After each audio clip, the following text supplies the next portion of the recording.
Okay, Mr. Traveler, today we will be discussing a topic from Chapter 3. It's um, Ethics and Society. We're going to be focusing just briefly on the different perspectives in ethics um, and how that can take a perfect example for that. First of all, definition of ethics is the study of morality and standards of context. And simply put, this is just the study of behavior in a certain situation, so organizational or societal. And now there's like quite a few viewpoints on this. What the book uses is the first philosophy they discuss is the Kantian philosophical traditions. To quote the book, it says that individuals and organizations have responsibilities based on a core set of moral principles that go beyond those of narrow self-interest. Um, this is one of the more popular ones, and this is what is definitely taught in more business point of views, that people just have a responsibility to outside sources more so than what benefits them the most. So kind of a altruistic point of view. Another point of view that the book discusses is the Aristotelian virtue of ethics, based on the Greek philosopher Aristotle. This is to quote the book. It says individual behaviors and actions and how they express and form individual character.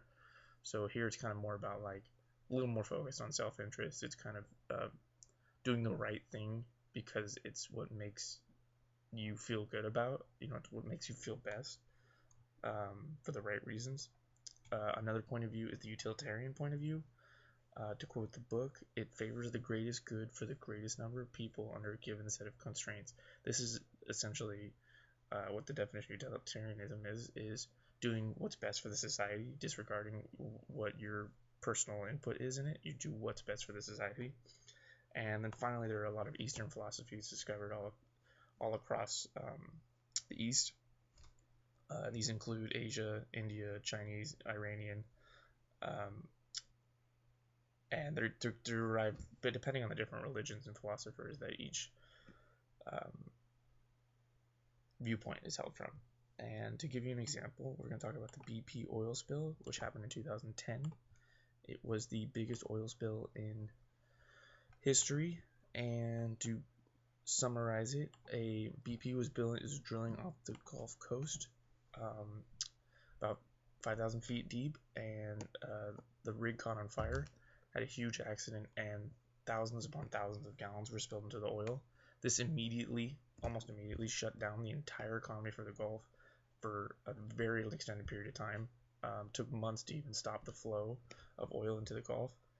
The entire fishing industry in the Gulf was shut down. This completely killed people's economy, and essentially the president came in and forced them to pay a $20 billion compensation package. Now here's a perfect situation. Now, depending on where you're from, now to someone in the Gulf, $20 billion seems like nothing when it probably just killed your business indefinitely, especially to a company that makes this in a matter of a month. But to BP, this might seem like a fair assessment because it was an accident. So here you have a couple different points of views here. From a utilitarian perspective, it's really not the right thing to do. Maybe from an Aristotle perspective it is, because you're doing kind of what feels right, but it's not the best thing for society.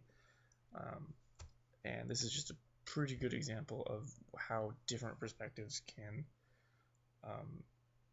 give different inputs on different ethical dilemmas, even on an international level. And that is my presentation for today. Thank you, and bye.